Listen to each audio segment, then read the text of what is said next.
Bill Reardon is an architect, and a very good one. Since he was in high school, he knew what he wanted to do, unlike many of his friends who didn't decide on a career until they graduated from college. Bill received a Bachelor of Science in Architecture from the University of Maryland. He couldn't immediately pursue a master's degree because his family still needed to send his younger sister and brother to college. Or rather, Bill managed to get a good job at a well-known architectural firm in Northern Virginia. He started from the very bottom, doing nothing more than drafting work. After all, you don't just start designing skyscrapers. However, Bill felt comfortable in his job and was completely familiar with the computer-aided design software he was using. By being careful with his income, Bill was able to save up the funds necessary to obtain a master's degree. He was fortunate enough to be accepted into the graduate program at Purdue University. His company was sorry to see him leave because they were very pleased with his work. Bill's savings were not enough to cover all his expenses, so he still had to work. He found work as a draftsman for a local construction firm that did a lot of contracting work for the city. As for work, he had a flexible schedule, but most of his work was still done at night. Because he often had to work on the computer for hours, both for his employer and for homework for classes, he often found himself in the cafeteria late at night. He would find a quiet corner somewhere and sit at the computer until it was time to go to class or go home. One evening, while he was in the dining room, he met Joan. Sometimes in the evenings, the dining room is so empty that there are often more workers than customers. Joan was one of the workers. Bill noticed her the first night she came to work. Although Joan was dressed like a waitress, with little makeup and unfashionable hairstyle, he recognized her as a very beautiful woman in both face and body. Over time, they became more and more sociable with each other. She often brought him coffee, although she was not asked to do so. Then she would sometimes stay and chat with him for a few minutes, being careful not to take up too much of his time if he was working hard on a project. Bill learned, among other things, that she was a single mother with a 1-year-old child at home. Although county social services helped her earn some income, she still had to work 2 jobs to make ends meet. Bill realized there was a mutual attraction between the two of them and eventually asked her out on a Saturday night. Joan told him that she really wanted to date him, but she had no friends or relatives who could look after the child, and child care costs were very high. Bill wasn't going to let the cost of a nanny hold him back and told her he would take care of those expenses. She felt genuinely bad and embarrassed that she was so poor that she had to rely on Bill's good nature to spend time with her. For Bill, it was worth it. Bill came to Joan's small apartment on Friday after class. Joan was there and dressed for the date. Her dinner attire confirmed Bill's earlier assessments of her beautiful face and almost voluptuous figure. Nanny Joan, a pretty young high school student, was there too. Joan was eager for Bill to see her little daughter and carried her into the living room to introduce them. Bill thought it was the most beautiful child he had ever seen. Her name was Joyce. This was the beginning of Bill and Joan's relationship. Bill fell in love with Joan and her child over the next few months. He was not at all embarrassed by the fact that Joan was a single mother with a child. Joan fell in love with Bill and was very grateful that he accepted Joyce so easily. Joan admitted that she gave birth to a child out of wedlock. She said she was in a long-term relationship with her high school sweetheart. While they were both attending community college, she became pregnant. Her boyfriend wanted her to have an abortion, but she refused. Soon after, he left her and went to study in another state. Since then, she has struggled with the challenges of raising a child and living expenses. Social services helped by providing a portion of her income. Her family also helped from time to time, but they themselves were not very well off. She worked 2 jobs to supplement her income even more. After a few months of dating, they spent the night together. As Bill neared the end of his master's program, he asked Joan to marry him. Joan was overjoyed. She found a man she loved, and a man who really wanted to be the father of her child, and, in fact, loved the child as much as she did. After graduation, Bill, Joan, and Joyce moved back to Northern Virginia, where Bill found work with his old employer. This time, due to his advanced education and experience, He was hired to a much higher position than before and with a significantly increased salary. Bill and Joan rented a 3-bedroom townhouse with a 2-car garage. This was more than enough for their small family. A year or so after they moved into their new home, Joan became pregnant. They had a boy who was named Richard, but who received the nickname Richie. Bill continued to work successfully as an architect, but he was unhappy designing large buildings, shopping centers, and apartment complexes. Part of his dissatisfaction stemmed from the fact that he was still only doing a small portion of the project work. In addition, he was rarely able to see the results of his efforts because it usually took years before a project was completed, and the projects were often out of state. His real interest was in designing houses. When Joyce was 7 and Richie was 5, Bill found a house for them to buy. It was ideal from his point of view. It was on a cul-de-sac in a good area, and the school district had a high rating. Although the house might seem ordinary to many people, it did not to Bill. His trained architect's eye saw it as an ideal home, where he could raise his children and run his business. The house has 4 bedrooms with 3.5 bathrooms, a large living room, a large family room, and a large dining room. There was also a 2-car garage, but what really convinced Bill to buy the house was the presence of a full walkout basement where he could set up his home-based architecture business. Although the basement was unfinished at the time, Bill saw it being laid out in such a way that he could receive clients, create his designs, and make models as needed. Additionally, the basement had French doors opening onto a small, secluded, landscaped patio. The asking price was $700,000, and Bill quickly offered to buy it for that amount. He knew that it would cost at least another $100,000 to renovate and arrange the basement to suit his needs. However, he considered it completely justified. Joan also thought it was perfect, and the children were delighted with the idea of each of them having their own bedroom. 12 years later, Bill had a thriving home design business. In addition to gaining a good reputation as an architect capable of designing everything from mansions to quads, he held several patents on home design ideas. He developed a series of extremely inexpensive houses suitable for people who essentially could not afford a conventional house. He also invented roll-out houses for people in less developed countries that provided most of the amenities and protection of a home, including water, gas, and electricity connections, without the need for costly and extensive foundations and site work. He also had designs that could be expanded over time without the house looking like awkward additions had been added to it. A family might start with a 1-story, 2-bedroom home and end up years later in a large, beautiful 4- or 5-bedroom home that grew with the family and family finances. Soon after Richie started kindergarten, Joan became interested in work. She decided to start a career in real estate. She believed that being a real estate agent would allow her to set her own schedule and thus be home with her family when needed. Plus, she could earn money from time to time, which would give her a sense of contribution to the family budget. Bill agreed with her career choice and thought it was a good idea for her to get out of the house and do something challenging. The cost of the real estate agent training program was very low. Within a few weeks, Joan passed her real estate exams and state exams. She chose a local real estate company that only had a dozen or so offices. As it turned out, Joan was a natural real estate agent. Her attractive appearance and friendly personality made working with people an ideal profession for her.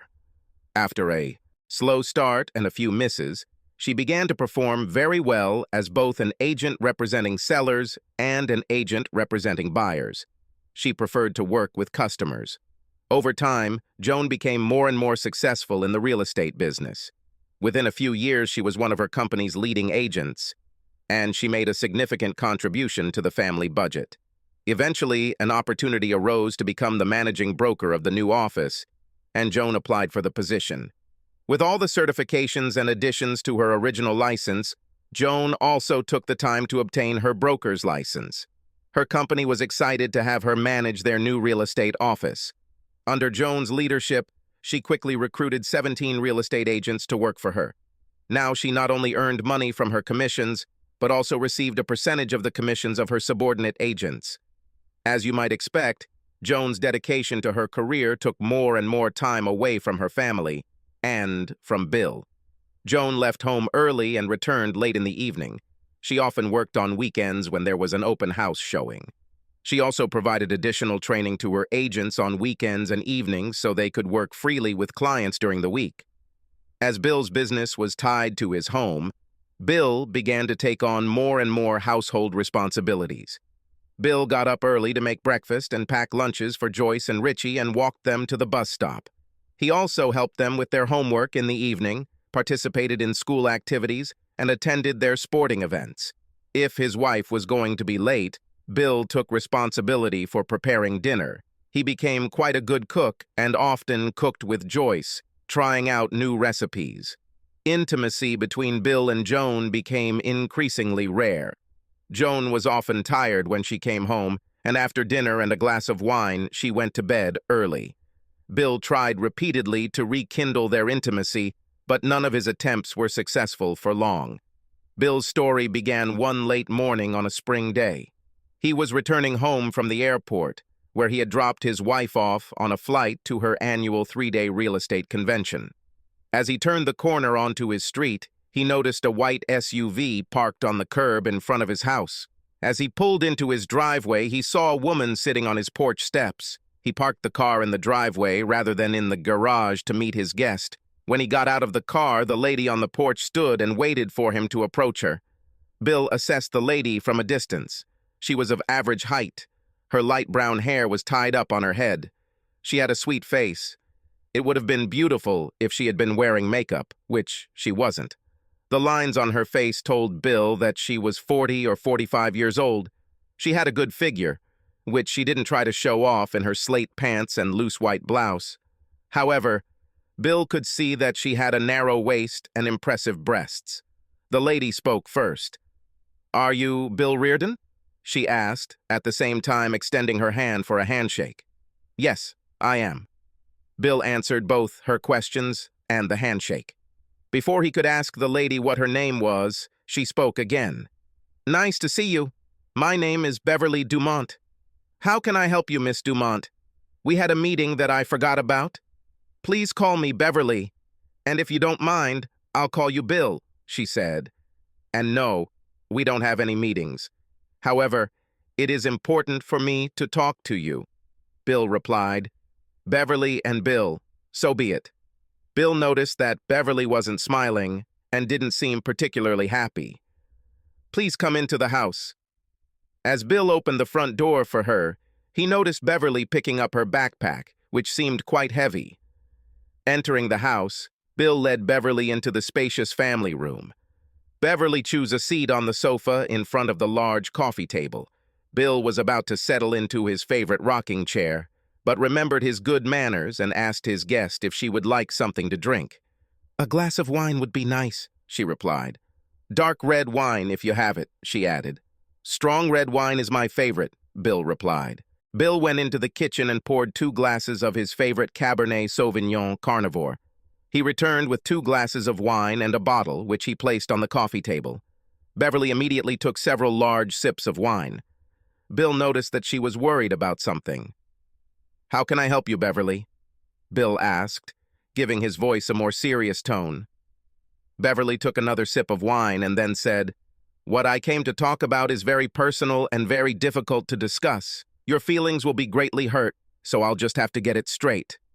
I am the owner of Dumont, a furniture rental and home decorating company. Our main source of income is decorating homes for sale. We work directly with real estate agencies and agents. I don't do this myself. I manage the day-to-day operations of the company. My husband, Leonard, is our company's marketing representative. In this capacity, he personally interacts with brokers and agents. Your office knows him well, as does your wife." The tone of Beverly's last sentence made Bill feel a slight lump in his stomach. "Go ahead, Beverly," he said emotionlessly. "I'm sorry to tell you this, Bill, but my husband and your wife are having an affair. As far as I can tell, it's been going on for over 7 months. They meet at least once a week, usually in a house that's for sale and furnished enough for the availability of a bed. The house is always advertised as available by appointment only, And of course, your wife does not allow any meetings while they are using it. Now it was Bill's turn to take a long sip of wine. I'm really having a hard time believing this, Beverly. Do you have any evidence, photos, videos? Yes and no, Beverly said. At first, I only had vague suspicions that something was wrong. It was the little things that seemed strange to me. For example, my husband did not do as much work in a day as he should. Sometimes I could not reach him on the phone, and his cell phone was turned off, so I couldn't find him through Friend Finder. Then I would sometimes smell perfume on him, coinciding with the days I couldn't find him. There were more incidents, but eventually I came to a conclusion that he may be having an affair. I can't tell you how worried I was when I came to this conclusion. I was nervous, I lost weight, I couldn't work. I was a complete mess. So I decided to find out for sure and hired a private detective agency to keep an eye on him. Within a week, they informed me that they saw him enter the house for sale with a woman. They arrived in different cars. The woman's car had a real estate logo on the door. They usually spent about 2, sometimes 3 hours there, and then drove off in separate cars. The detective agency had no trouble identifying the woman as Joan Riardon, your wife. This same scenario was repeated week after week. However, I have no photographs or videos of them actually having sex. Today was about discussing this. I'm really sorry to bombard you like that, Bill, in such an insensitive manner. I really wish someone would approach me the same way. Then I wouldn't have to have months of doubt and uncertainty. Bill was confused, not knowing what to say or how to react. He was about to tell Beverly that he still didn't believe her when their conversation was interrupted by a call on Beverly's cell phone. Beverly apologized, raising her hand to indicate that she needed to take this call. Bill only heard one side of the conversation. "How are preparations going?" she asked her interlocutor on the phone. "Do you have all the rooms under control, audio and video? Can we test this soon? Okay, I'll connect." Beverly hung up and turned to Bill. "Can I connect to your internet, please?" As she said this, Beverly took her laptop out of her backpack and placed it on the coffee table. Like a robot, Bill gave the password for his internet connection to Cox. While Beverly turned on her laptop, she continued her conversation with Bill. "You just returned from the airport, right?" Having answered her question, she continued. "You took your wife on her flight to Atlanta for a regional real estate conference." "Yes," said Bill. "She goes there every year. She told me that she learns a lot about selling real estate, attracting buyers and sellers and so on. Sometimes she buys new software that helps in her office, and she makes contacts with various companies related to real estate." "Like mine," Beverly interrupted. "I drove my husband to the airport about 2 hours ago. I'm sure he's on the same flight as your wife. My husband attends the same conference every year. He even gives a presentation on the benefits of decorating to a general audience. It was very compelling and attracted a lot of clients, both real estate offices and individual agents. Did you know, Bill, that according to my investigations, your wife has not booked a room at the conference hotel? Neither in her name nor in her company's name. I think she is going to share my husband's room." Beverly looked at her watch. "Their plane should land about now. I don't expect a call from my husband until he gets to the hotel. Perhaps your wife will call you too." Bill replied, "Yes, she said she would call as soon as she landed, and again later in the day after she checked into her room." Bill felt a knot forming in his stomach, getting bigger and tighter. "Tell me what's going on, Beverly," he demanded.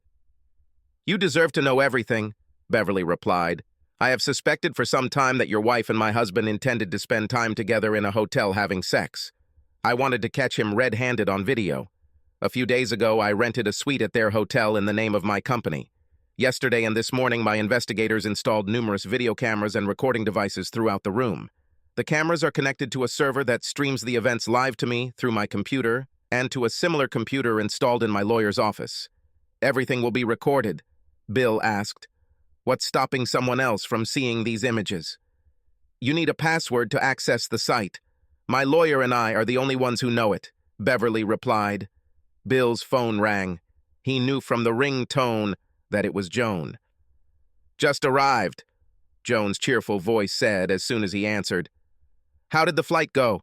asked Bill. Easy. I decided to treat myself and flew first class. I had a good lunch and even had time to take a short nap. Of course, the company will pay for all this, as well as the conference and the hotel room. Bill thought it out for her. And you can write it off on your taxes as a business expense, right? That's right, honey, she said. Next year you should come with me and we'll turn it into a vacation. Atlanta is a great place for tourists. And for lovers, Bill said without even thinking. Beverly quickly looked up and shook her head, as if telling Bill not to hint at his suspicions. Then it's a date, Bill quickly added. We'll make it a vacation, even if you have to deal with your real estate colleagues all day. At night, I'll just be waiting for you in your bright red negligee. Joan replied, My luggage is here. I have to go. I'll call you in the evening from the hotel. It may be early in the evening because there is a cocktail party scheduled in the conference room at 7 p.m. Okay, honey, Bill finished. I love you. Don't ever forget that. I love you too. Bye-bye. Bill turned to Beverly. I still can't believe she could do this to me, to us, to our family. I didn't want to believe it either, Beverly said. All these little clues were eating away at me like acid. Now, after all these months, I need to know for sure. Beverly typed a few characters into her computer. This is it, she exclaimed. Her phone rang. She looked at the caller ID, noted to Bill that it was her detective, Paul Drake, and answered the call. I see everything, she said. Then, again, Bill only heard one side of the conversation. Yes, the picture is very clear. How do I switch between rooms? What about the audio? Okay, I'll turn up the volume. Bill then heard a voice through the computer. How can you hear me? Beverly replied. Clean and clear. The voice continued. I'm about to walk from room to room in the suite, and I want you to follow me as you switch between cameras. I'll talk as I move. Testing, 1, 2, 3, testing, 1, 2, 3. Everything works, Beverly concluded. Her detective's voice continued. I know they've landed. We're going to clean up the room now and leave. We'll be in the lobby when they arrive, and I'll text you what we see and take pictures of. Thank you, Paul. I'll be waiting for your calls. Beverly turned to Bill and said, I need to make one more call to my lawyer. Beverly pressed the speed dial on her phone and her lawyer answered immediately. Are you online? Okay. You see and hear everything then? And everything is recorded, right? When Beverly hung up, she took another long sip of wine, emptying her glass. She poured herself more wine. Then she turned her attention back to Bill. I know it was intrusive for me to force you to face it this way. Even if you believed me, I'm not sure you would want to see it live. Bill became increasingly sullen as the conversation continued. He told Beverly that he might need something stronger to get through this and headed into the kitchen, then turned and asked Beverly if she wanted something stronger. Beverly was pleased with the bottle of wine. Bill returned from the kitchen with a bottle of bourbon and a glass. While they waited, Beverly tried to talk about a lighter topic. My detectives told me that you have a daughter and a son. Is that true? Yes, I have. My daughter is Joyce. In fact, I adopted her when she was a year old when I met Joan. She is now in her second year at university. Although it is not far from home, we decided to rent for her a small apartment she shares with friends. She enjoys sports, art, and many other things, but tries to come home on weekends when she can. What about your boy? Beverly asked, eager to keep the conversation going. His name is Richard, but everyone calls him Richie. He was born 2 years after Joan and I got married. He's in high school now. He's into sports too. In fact, he's at a football game this weekend. He will be home on Saturday afternoon. Bill thought for a moment, and then added, It's probably better that they're both out of the house right now. The conversation became awkward until Bill asked Beverly, What's your story? Who is this man who slept with my wife? Beverly sighed and then began her story. The Dumont Furniture Rental and Home Decorating Company was founded by my parents over 30 years ago. I worked for them until they retired and then took over the management. When they died, the business was taken over by me. The company was moderately successful, and as it grew, I realized I needed help, especially with marketing. I met Lenny, about 7 years ago. Although he was 5 years younger than me, we hit it off straight away. Lenny is very charismatic and very articulate. He is a born salesman. After our wedding, he took over marketing. This included advertising, sales, customer service. He created our company website. The nature of his work meant that Lenny was often away from home. He regularly went to every real estate office within a 100-mile radius that needed decorating, as well as office furnishing companies that needed office furniture. Lenny attracted many clients. He justified his salary. Now, I suspect that he cheated on me even before he met your wife, but for some reason, he became particularly infatuated with her. I think this is the longest affair he has ever had. Beverly continued. Although Joan may be 10 years older than my husband, she is still a very beautiful woman. And like my husband, she is also a natural salesman. I think together they have convinced each other of what attractive people they are. Bill and Beverly sat in silence for a while. Finally, the uncomfortable silence was broken by a text message on Beverly's phone. They entered the hotel, was all the text said, but it was accompanied by a photo of husband Beverly and wife Bill holding hands at the front desk. They are heading upstairs, was the next text. Bill, who had not looked at Beverly's computer screen until now, stood up from his chair, grabbed a bottle of bourbon and a glass, and sat down next to Beverly on the couch. She hugged herself in anticipation of what she was afraid to see. The audio sensitivity was sufficient for them to hear the key card being inserted into the door lock. It quickly opened, and Lenny quickly dumped their luggage onto the floor. Even before the door closed, Lenny turned Joan around to face him and kissed her passionately. Joan reciprocates his feelings. "No more waiting, honey," Lenny said. "Not a minute." With these words, the two lovers began to undress and help each other. When they were left in only their underwear, Lenny picked Joan up, carried her into the bedroom, and threw her in the middle of the bed. He jumped onto the bed next to Joan and unclasped her bra. Without further ado, the two spouses indulged in each other, while Bill and Beverly watched. Beverly was no longer a woman in control of her feelings. She cried. "How could he?" she asked, no one in particular. "I loved him so much." Bill put his arm around Beverly, pulling her closer. He was also on the verge of tears. "I needed it," Joan said. "Give me a few minutes of rest, honey, and we can do this again." "Rest, handsome," Joan replied. "I need to call home." Bill watched as his wife sat on the edge of the bed, covering herself with nothing but the sheets. She took the phone and dialed the number. A few seconds later, Bill's phone rang. He didn't know if he could, answer. He replied while looking at Beverly's computer screen. "Hey, honey, everything's settled? Going to take a nap before heading downstairs for a social event? Just wanted you to know I love you." Bill watched the screen as Lenny sat down on the bed behind Joan and began kissing her neck and shoulders. Bill couldn't stand it any longer and simply said, "Goodbye, see you Sunday afternoon." Then he hung up. On the screen, Bill saw Joan react as if this was an unexpected end to their conversation, but she simply shrugged. "Ready?" asked Lenny. Bill couldn't watch anymore. He didn't think Beverly would either. They were both still crying. Bill tried to divert their attention from what was happening in the hotel room by suggesting that perhaps Beverly would like to see his architectural office in the basement. Beverly readily agreed. He led her downstairs to his offices. Bill took a bottle of bourbon with him, and Beverly took her wine. He showed her his computer-aided design, CAD system, his modeling table, and his client area. Beverly was impressed by the many drawings and paintings on the walls of the houses Bill designed. Eventually, they came out onto a small outdoor patio near the basement. Bill and Beverly discussed their plans. Both believed that divorce was the only option, although Bill was not entirely sure. Beverly was in a good financial position. She was the sole owner of her company.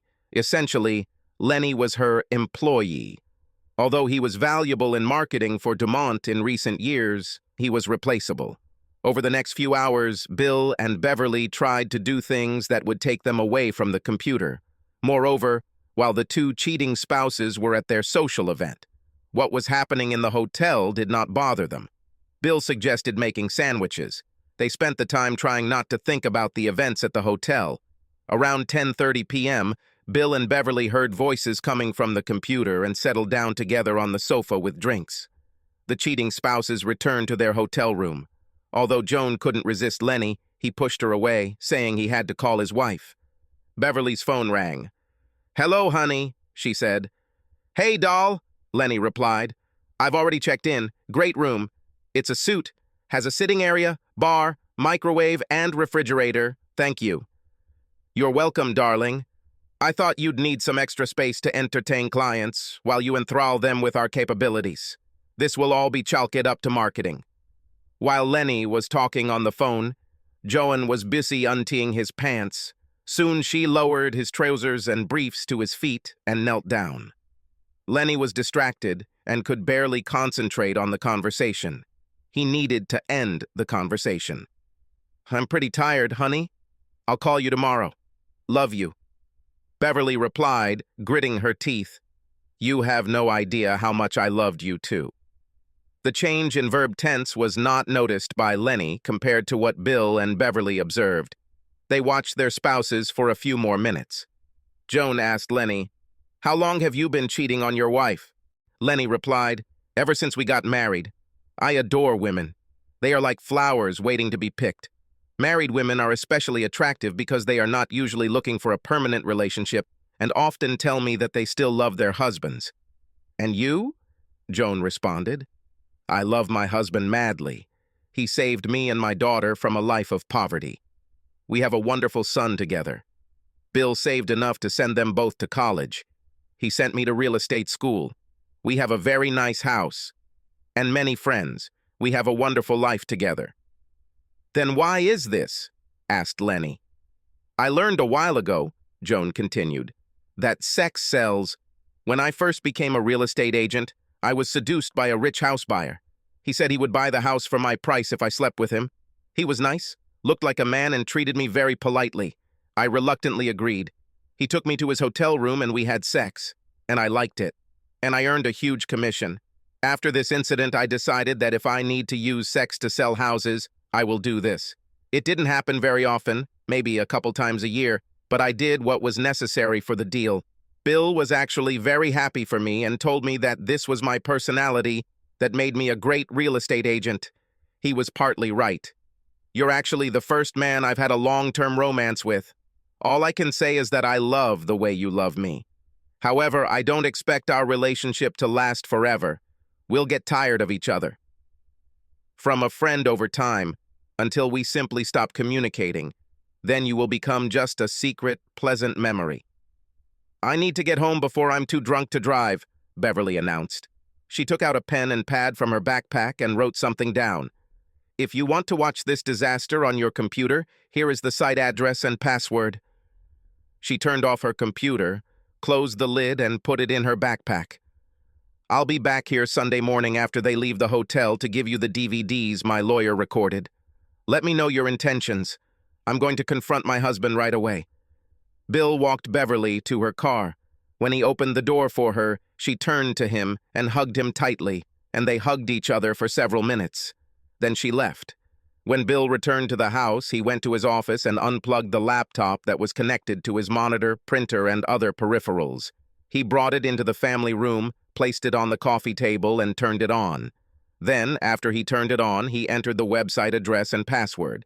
He didn't see his wife in the first picture of the hotel room and switched once or twice until the picture of the bed appeared. It was night and the lights were off, but the low-light camera easily revealed that his wife was in bed with Beverly's husband, Lenny. For the first time, Bill was able to analyze his feelings. He was wounded, so wounded. How would Joan do this to him, to them, to their marriage? And he was humiliated. It seemed that the other man was much more attractive to his wife than he was. In addition, Joan admitted that she had sex with other men to sell houses. This confession alone made him believe that divorce was the only answer. Bill thought their sex life was comfortable. Of course, this was not the passionate embrace that they experienced in the first years of their life together. But most married people know that the intensity of sex decreases over time, and the desire for sex on the side is the price you pay for a happy marriage. Joan seemed to disagree, and then Bill got angry. How could she do this to him, to the family he loved, to the children, to the marriage? He felt he could not justify Joan's actions. The only solution was divorce. He couldn't be a conscious cuckold. His pride and self-esteem would not allow him to be married to a woman who had shown him such disrespect. Bill continued to drink, too much. He became sleepy. The taxi stopped in front of the Reardon house. It might have parked in the driveway if Joan Reardon's car hadn't been parked there. Joan Reardon stepped out of the taxi just as the trunk of the taxi opened. Looking around, she noticed her daughter Joyce sitting on the steps of the porch. She called to her daughter, "Could you help me with my luggage, please?" Joan turned to pick up her suitcase, which the driver had set out on the sidewalk. She was going to leave one bag for Joyce, but when she looked back, she was still sitting on the steps. She had not moved. With some difficulty, Joan dragged her suitcase across the lawn, one bag slung over her shoulder and her briefcase in one hand. Joyce watched her without expression. When Joan finally reached the cement path in front of the flower pots on the porch, she threw everything down. She was clearly angry. "You could help me, you know." Joyce didn't react or say a word. "What are you doing at home anyway? I thought you were at university?" Joyce replied, "I came home Saturday morning when I heard you were leaving for a conference. I wanted to spend some one-on-one time with Dad. And where the hell is your father? He knew what flight I would be on. I waited for him for over an hour. I called him 10 times, and all the calls went to voicemail. What is he doing that is so important that he cannot meet me?" Joyce replied, "Dad is with Richie at Lake Ann Park." Joan exploded, "Why the hell is he there and not at the airport?" "They decided to have a couple of beers together, relax and be alone," Joyce replied. "I don't know what happened to him, but I'll give him the heat as soon as he gets home." Joan walked up the porch steps and walked to the front door. When she tried to open it, she found the door locked. "Damn it!" She cursed and began rummaging through her bag for her keys. Joyce watched her with quiet pleasure. When Joan tried to unlock the door with her key, she discovered that the key did not fit the lock. "What the hell is going on here?" she said with irritation. "Your keys don't fit anymore, Mom. Dad changed the locks yesterday." "Why the hell did he do that?" Joan exploded. "They were working great when I left."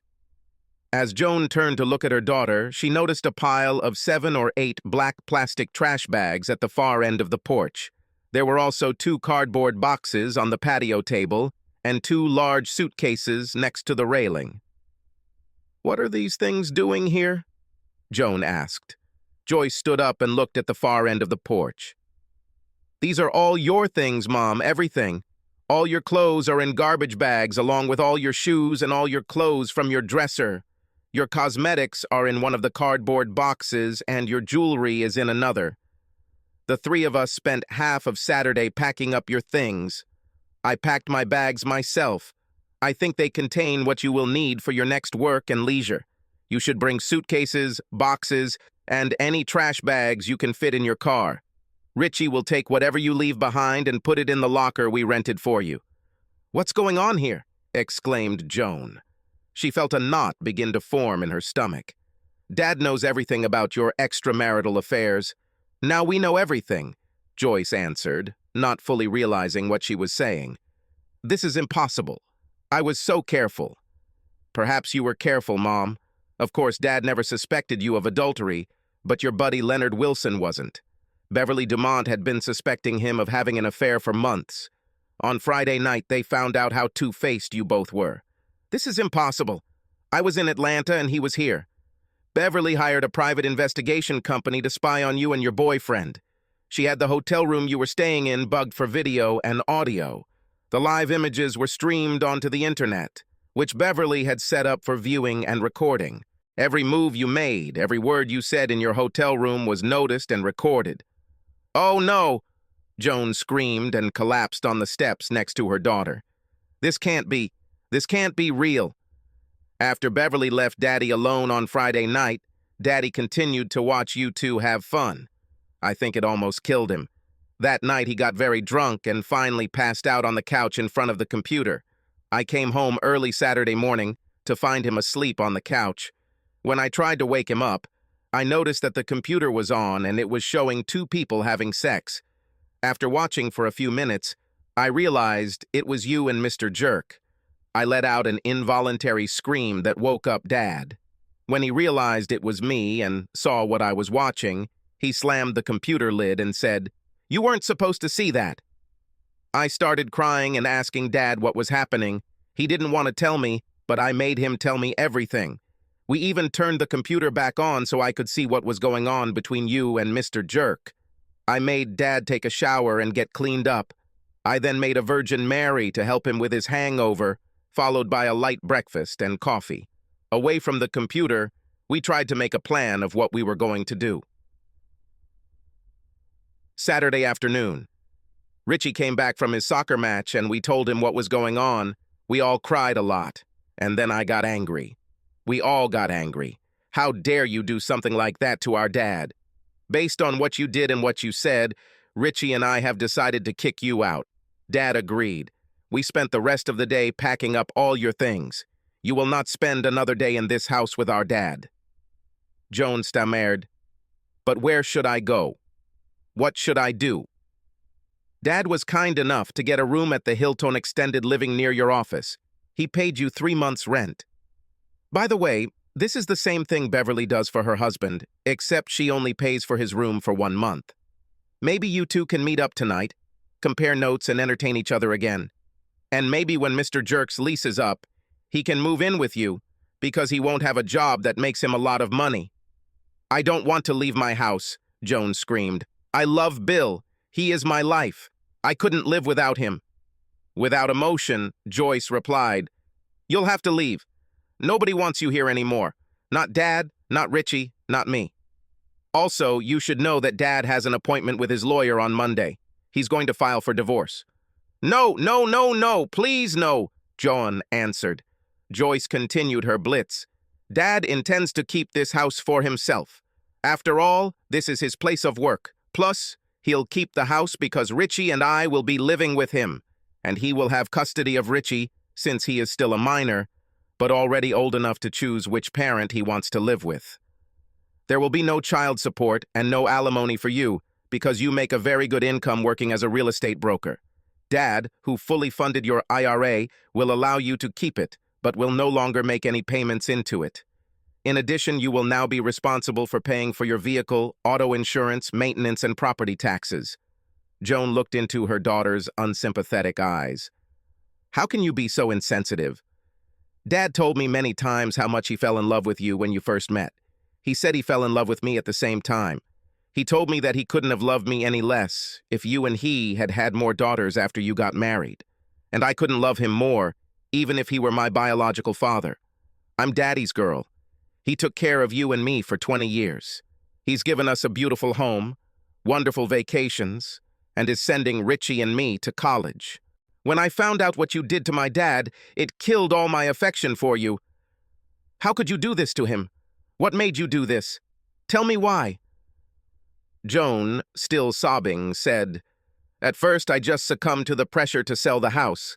A handsome and charming man offered to buy an expensive house for the asking price if I slept with him. To show Bill that I could be a successful real estate salesman and contribute to the family finances rather than sit at home and do nothing. A few months later, something similar happened, although I must admit that I became more flirtatious with this client. After that, it became obvious that I could use sex to sell houses. It didn't happen that often, maybe a couple times a year, but it seemed like it was just a factor in the selling process. I knew a few other female agents who did the same, some more than others. Then Leonard came into the office about 8 months ago. He was marketing Dumont's staging business and making presentations to my sales agents. Some of them started using it to stage the houses they were selling. As a result, he came to the office more and more often. He openly flirts with me. I thought he was not only charming, but also handsome. We started going to lunch together. It got to the point where we held hands, hugged, and eventually kissed. Then one day, he took me to one of the houses my office had for sale. He wanted to show me how good it looked since he furnished it. The production included a bed. Soon, we were in bed together. The sex was great, good enough that I didn't want to give it up. He felt the same. That's how we started an affair. I thought I was being very careful, but apparently I wasn't. I never meant to hurt your father. I made it a point to be as gentle with him as always. I thought he would never suspect. Joyce spoke up. You were careful, Mom. Dad never guessed what you became. Unfortunately, Mr. Asshole wasn't as careful as you, and Beverly became suspicious of him. In the end, using the services of a private detective agency, she found out the truth. She instigated her own little sting operation to finally find out what your relationship with Mr. Asshole was. Please, baby, don't send me away. This is my home. Your father needs me. Joan pleaded. I don't think so, Mom, Joyce replied. For as long as I can remember, Dad cooked Richie and me breakfast in the morning. He also cooked our school lunches. Since he worked from home and set his own schedule, he went grocery shopping and took clothes to the dry cleaner. The only thing he doesn't do is clean the house and do the laundry. For this we have maid services. He also often cooked dinner when you said you would be late for one reason or another. Joan continued to prove she was right. But your father needs me for other things, like communication and intimacy. I don't think Daddy is more interested in friendship or sex with you. Besides, I'll be there from now on. I'm moving back home and will be commuting to classes for the next few years. Richie is going to do the same thing. We're going to take care of Dad. Besides, Dad is still a handsome man. We've already convinced him to shave his beard. I'm going to sign him up for a gym and help him lose 20 pounds. And I will prepare nutritious food for him, which will help too. When he starts struggling with weight, I plan to take him with me to get a whole new wardrobe, including suits, sport coats, casual clothes, shoes, etc. Both Richie and I are going to take him out of the house more often. We are going to take him to school, sporting events, and theater shows. The Pope will become much more cosmopolitan and less reserved. As for female communication and intimacy, I have a pretty math teacher who has been divorced for a long time. Her son and daughter are in college. I think she and Dad would make a cute couple. Also, I have a young woman in my computer art class who is a widow, who is going to school under the government's survivors bill, because her husband was killed 2 years ago in the Middle East. She has a little girl at home who is just adorable. She and Dad would also be a cute couple. And don't forget Beverly Dumont. She is a very beautiful woman, with a magnificent figure. I wouldn't mind if they had a relationship. Joan interrupted. Do you know Leonard's wife? Where did you meet her? Beverly came home late in the morning. She's a very elegant woman and didn't deserve what you and Asshole did to her. Beverly, Dad, Richie, and I all had lunch together. Joan sensed the depth of Joyce's anger. It's late, Mom. Before you go, I have something for you. First of all, I have the address of your new house and the key to your apartment. Joyce handed Joan a manila envelope. Next, I have a collection of DVDs for you. Beverly brought them when she visited us today. Maybe you and Asshole can have some fun with them in the evenings. After receiving the gifts, Joan fell onto the steps of the porch. These were physical signs that her future had indeed changed in the unimaginable way that Joyce had described it. Now, Mom, it's time for me to go. Tonight I'm meeting Dad and Richie at a nice restaurant where we're going to make plans for the future. Please, Joan begged. Is there anything I can do to make the pain go away? To earn a second chance? To be forgiven? I can't think of anything, Mom. Maybe over time we'll come up with something. Richie and I will probably forgive you eventually because you're our mom. Dad may also forgive you, but it won't be soon. Subscribe to our channel so that your second chaff doesn't cheat on you, and go ahead and listen to the next story, because this story is nothing compared to the next one. If you're under 18, don't even think about listening to the next one.